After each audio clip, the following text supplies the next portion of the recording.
Hello everybody, welcome to my channel.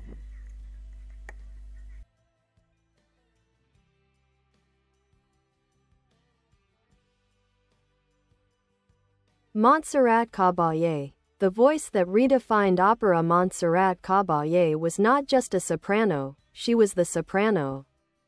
The kind of singer who made even the grandest opera halls feel too small for her voice.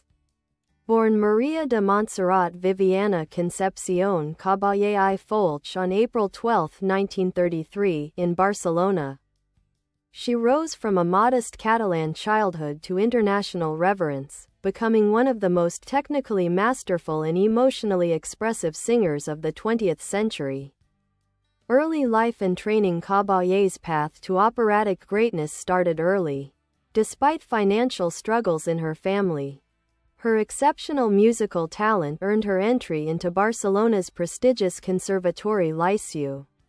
There, she trained rigorously in bel canto, the school of singing that prizes agility, purity of line, and deep emotional coloring. This foundation would become her signature, influencing virtually every role she touched. A breakout that became legend. Her breakthrough came unexpectedly in 1965.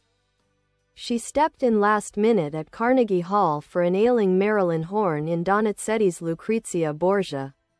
What could have been a pressured, chaotic evening became a career-defining triumph. Critics were stunned. Audiences erupted.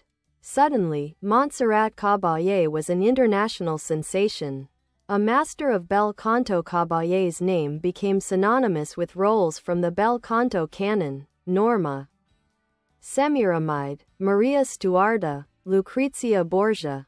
Her voice, incredibly smooth, capable of floating pianissimos that felt like whispered prayers, was paired with the control of a master technician. She famously commanded a 3-octave range, with a shimmering upper register and a velvet-draped middle voice that gave her interpretations a unique warmth. Global fame and a rock crossover moment. Although celebrated primarily in opera houses from Milan to New York, Caballé also found fame far beyond classical circles. Her 1987 collaboration with Queen's Freddie Mercury resulted in Barcelona, an anthemic, genre-bending duet that became the unofficial soundtrack of the 1992 Olympic Games. Their unlikely partnership showcased her adventurous spirit and helped introduce opera to an entirely new audience. Presence, power, and passion as a performer. Caballé was known for her dramatic intensity. She didn't rely on extravagant gestures. Instead, she performed with her eyes, her breath, and above all, her voice. When she floated a high note, it felt like time stopped. When she unleashed her full power, she filled the hall with a tidal wave of sound that seemed almost otherworldly. A legacy etched in opera history throughout her career.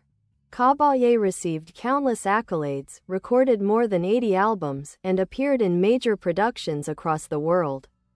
She remained active for decades, singing well into her later years with a devotion that never waned. Montserrat Caballé passed away on October 6, 2018, but her artistry remains immortal through recordings, tributes, and the countless singers who cite her as inspiration. Why she still matters. Caballé's legacy isn't just her voice, it's the way she made opera feel intimate, powerful, and accessible. She showed that greatness doesn't have to be loud. Sometimes it's the quietest note, perfectly placed, that stays with you forever.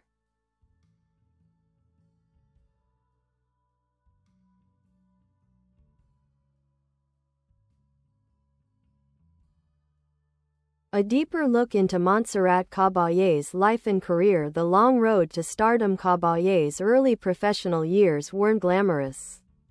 Before she became the diva of Europe's top opera houses, she spent years honing her craft within smaller companies, including the Basel Opera and the Bremen Opera in Germany.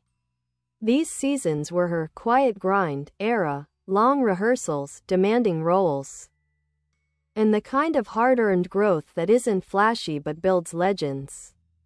Her voice, even then, drew attention. Directors noted her ability to shift seamlessly from lyrical delicacy to dramatic force, a rare versatility that would eventually define her artistry. The Golden Era. Reigning the opera world during the 1960s and 70s, Caballé was everywhere. Milan's La Scala? Check. The Royal Opera House in London? Check. The Metropolitan Opera in New York? Absolutely. Her performances in Norma, Tosca, Aida, La Traviata, and Il Trovatore were considered definitive interpretations. What set her apart wasn't just vocal brilliance. Lots of singers can hit the notes. It was how she shaded phrases, how she floated pianissimos like they were spun silk, how she made every aria feel like a confession. Critics loved to say her voice could melt stone, and honestly, they weren't exaggerating. A vocal phenomenon. To appreciate Caballé, you've got to understand her vocal superpowers. Bel canto mastery. She was arguably the best bel canto soprano of her generation. This style demands ridiculous technical control. Think vocal gymnastics but elegant. Famous pianissimo high notes. She could sing softly at the top of her range, with clarity and stability.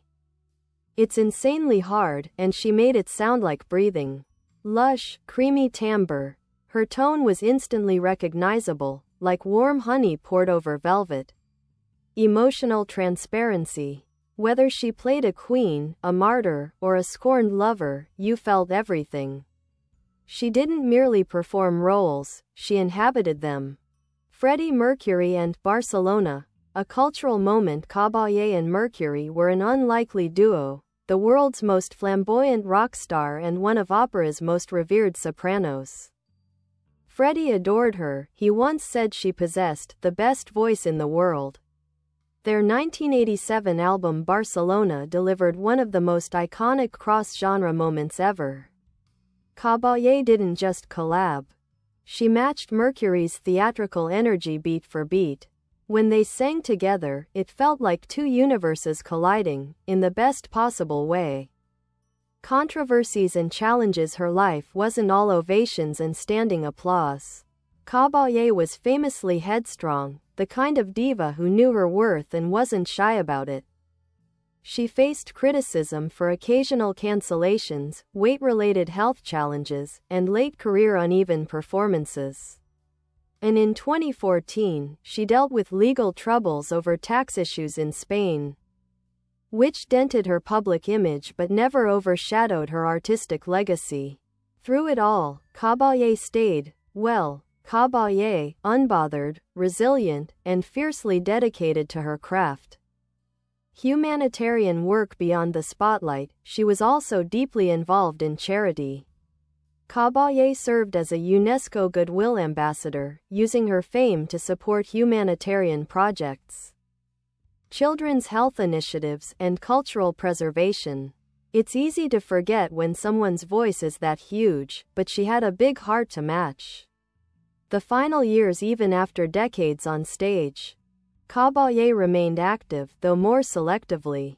Her later performances carried the patina of age, but her emotional power was untouched. She continued teaching, mentoring, and advocating for music until her passing in 2018. Her funeral in Barcelona drew enormous crowds, a city saying goodbye to the daughter who put them on the opera map. A legacy that still echoes. Montserrat Caballé's artistry is evergreen. Young singers still study her phrasing. Conductors still reference her recordings. Opera fans still compare every Norma to Caballé's version. She didn't just leave a mark, she carved a monument. The artistry of Montserrat Caballé. Inside the mind of a diva, her approach to interpretation. Caballé wasn't the kind of singer who just learned the notes and showed up. She was a builder, layering every role with obsessive care. She once said that every opera character has their own color, and her job was to paint it with sound. For her, a queen required metallic brilliance in the voice. A tragic heroine needed warmer shading and sigh-like phrasing. A spiritual figure called for purity and restraint. This tonal palette was her secret weapon. Caballé didn't rely on flashy staging or exaggerated gestures. Her acting lived in her breath, her eyes, her timing. She showed that opera is theater first, technique second. The Caballé technique, why singers still study her. Her technical approach was so admired that young singers still. The artistry of Montserrat Caballé. Inside the mind of a diva, her approach to interpretation. Caballé wasn't the kind of singer who just learned the notes and showed up. She was a builder, layering every role with obsessive care. She once said that every opera character has their own color, and her job was to paint it with sound. For her, a queen required metallic brilliance in the voice. A tragic heroine needed warmer shading and sigh-like phrasing. A spiritual figure called for purity and restraint. This tonal palette was her secret weapon. Caballé didn't rely on flashy staging or exaggerated gestures. Her acting lived in her breath, her eyes, her timing.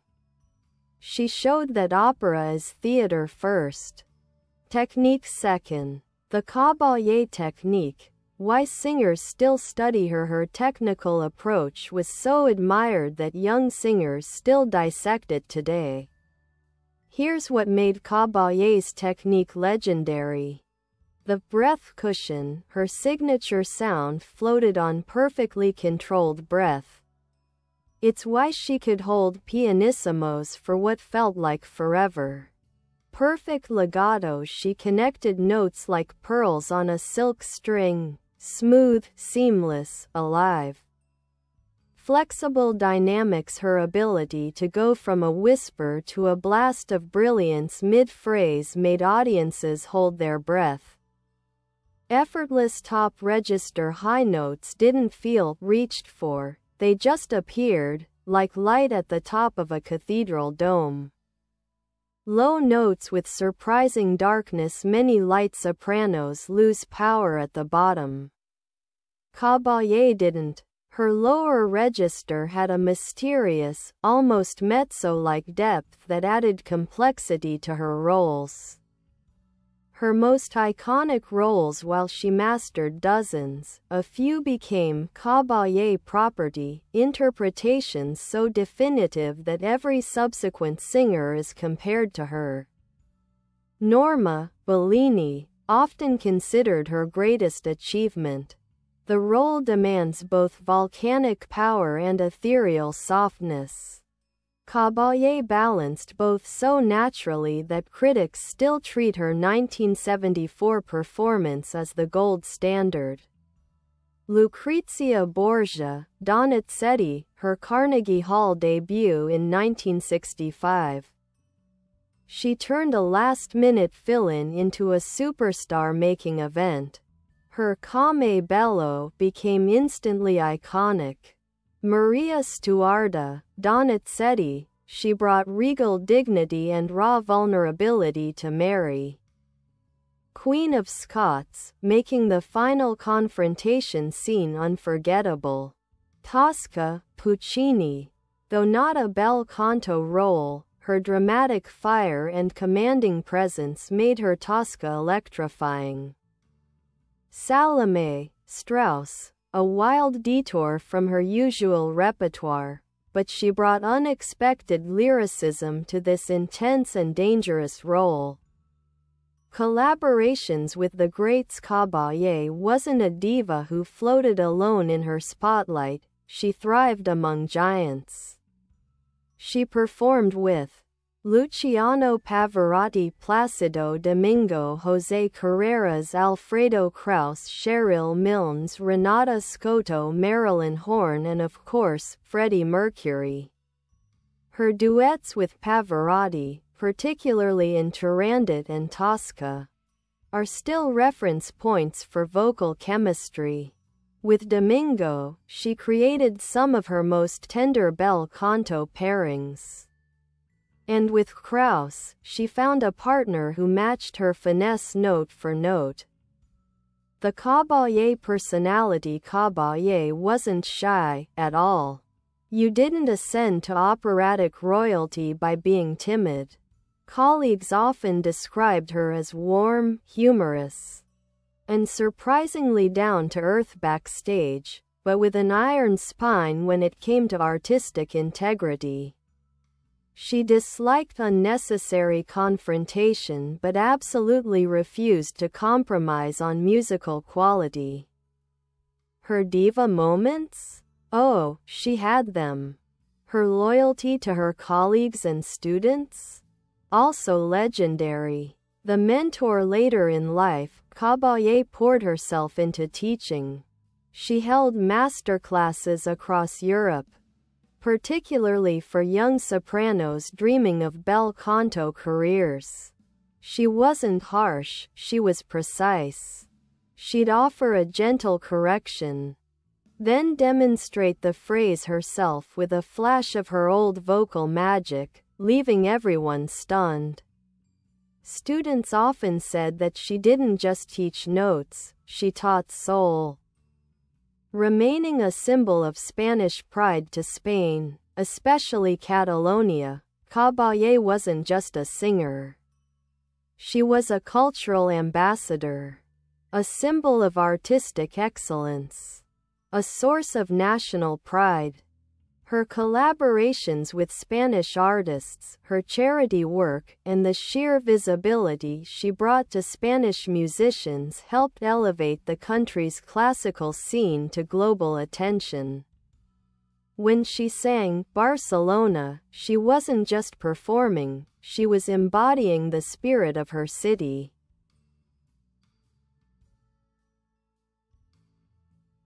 Montserrat Caballé. The recordings, the legends, and the immortal echo her most essential recordings. Caballé left behind a treasure trove of recordings, honestly. It's like a museum of vocal perfection. Some stand out as Must Hear Before You Die, classics. 1. Norma, 1974, probably her most celebrated recording. Caballé's voice is at peak glow. Her Casta Diva is often called one of the greatest ever, serene, spiritual, haunting. It's a masterclass in bel canto control. 2. Lucrezia Borgia, 1965. The recording that started it all. Her Carnegie Hall breakthrough was captured live. You can feel the electricity of the night the world discovered her. 3. Il Trovatore with Pavarotti. Their chemistry, their fire, their beauty, pure operatic indulgence. Caballé's D'amore sull'ali rosy is heartbreak set to sound. 4. Tosca, with Carreras, Caballé brings huge emotional weight to the role. Her Vici d'arte melts into your bones. 5. Barcelona, with Freddie Mercury. This isn't opera meets pop. It's two genre titans fusing worlds. The title track is iconic, but the album as a whole is surprisingly adventurous and lush. 6.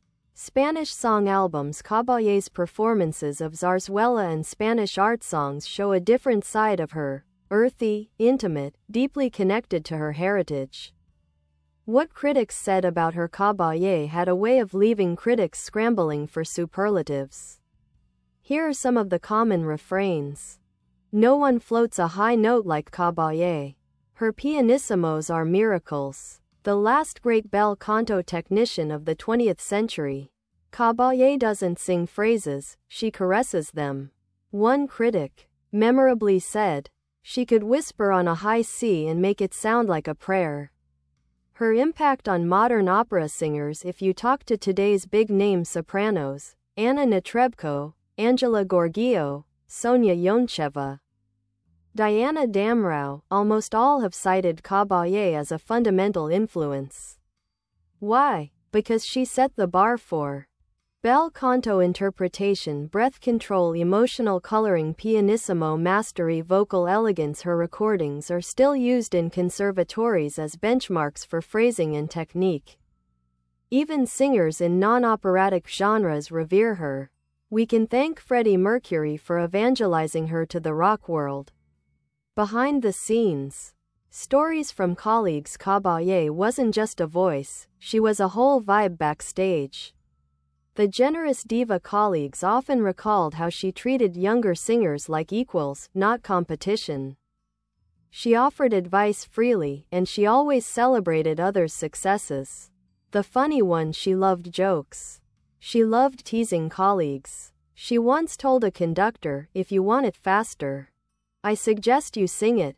Not sassy, just delightfully." Caballé.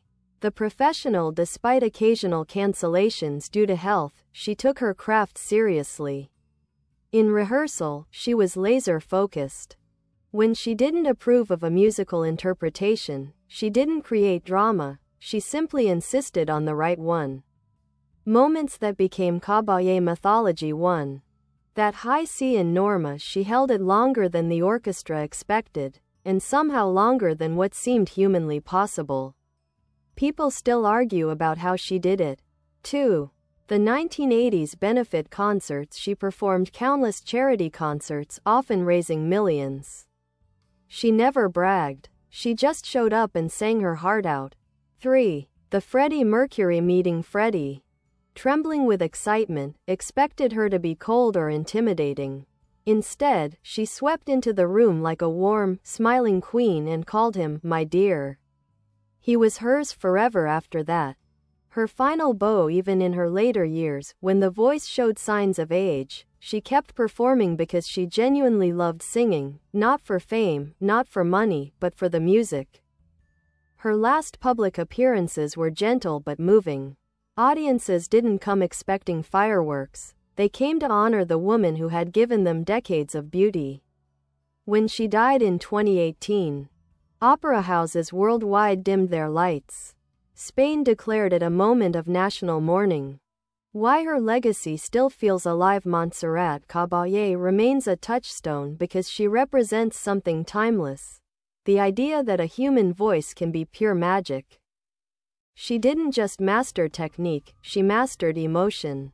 She didn't just sing roles, she inhabited them. She didn't just perform, she exalted. Her recordings still feel fresh. Her influence still shapes the art form. Her partnership with Freddie Mercury still gives new generations goosebumps. And her voice? It still echoes, bright, bold, soft, impossible, like she never left.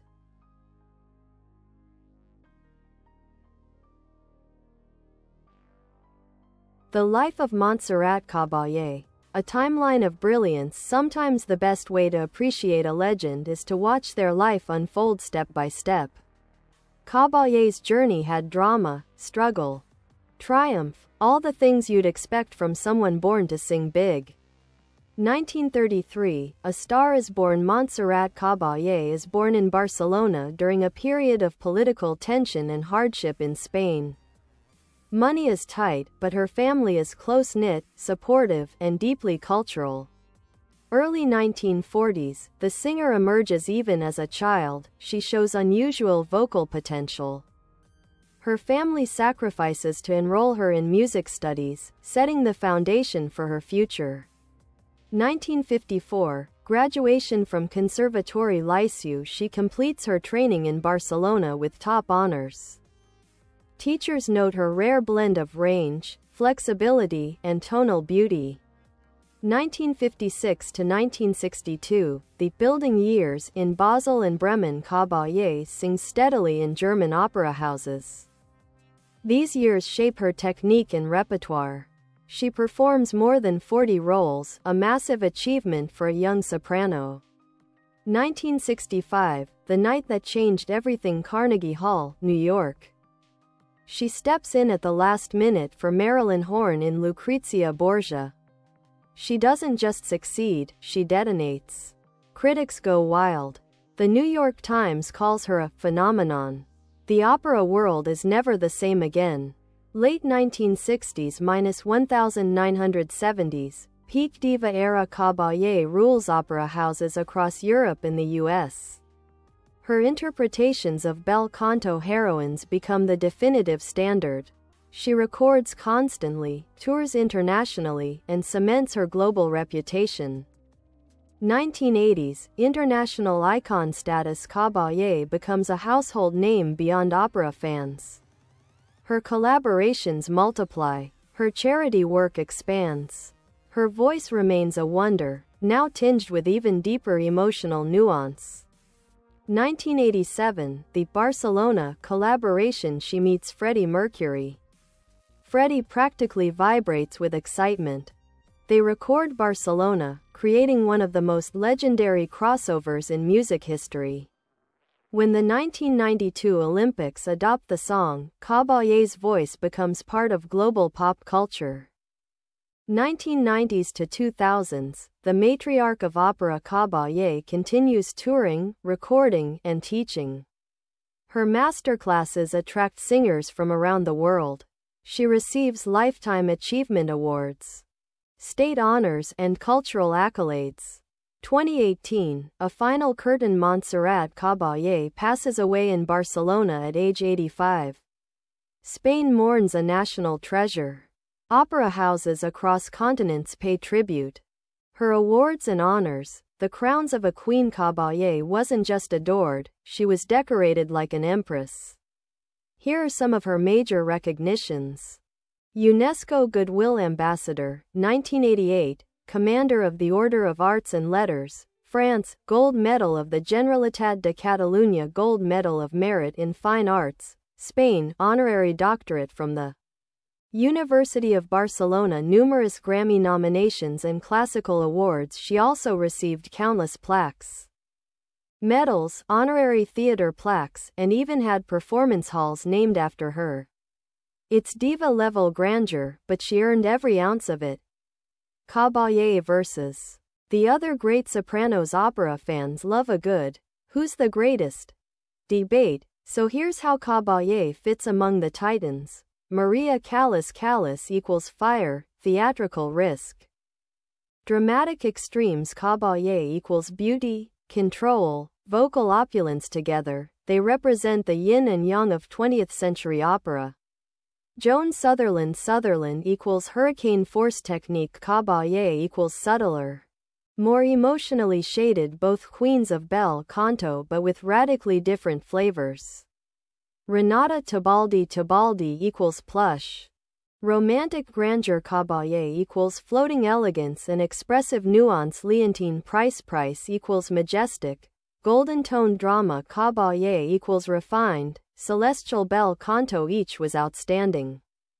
But Caballé carved out her own kingdom, the empire of pianissimo. Caballé's personality. The woman behind the legend. Warmth. First people who worked with her often said she was a hug in human form. She lit up rooms, she supported fellow artists, and her backstage laughter was legendary. But also, don't cross her musically. When it came to musical integrity, she was unbendable. If a conductor took a tempo she didn't agree with, she wouldn't argue, she would simply sing it her way. And the orchestra would follow. Food lover. She openly adored Spanish cuisine. She was known to host dinners full of laughter, music, and Catalan dishes. Quietly spiritual, not in a dramatic way, but gently. Singing, for her, was a kind of prayer. Her cultural impact. Why Caballé still matters today. Even people who don't know opera recognize one of these. The surreal beauty of Casta Diva, the shimmer of her high pianissimos, the emotional power of Barcelona, her role as a Spanish culture. Bye bye. Thanks for watching. Bye.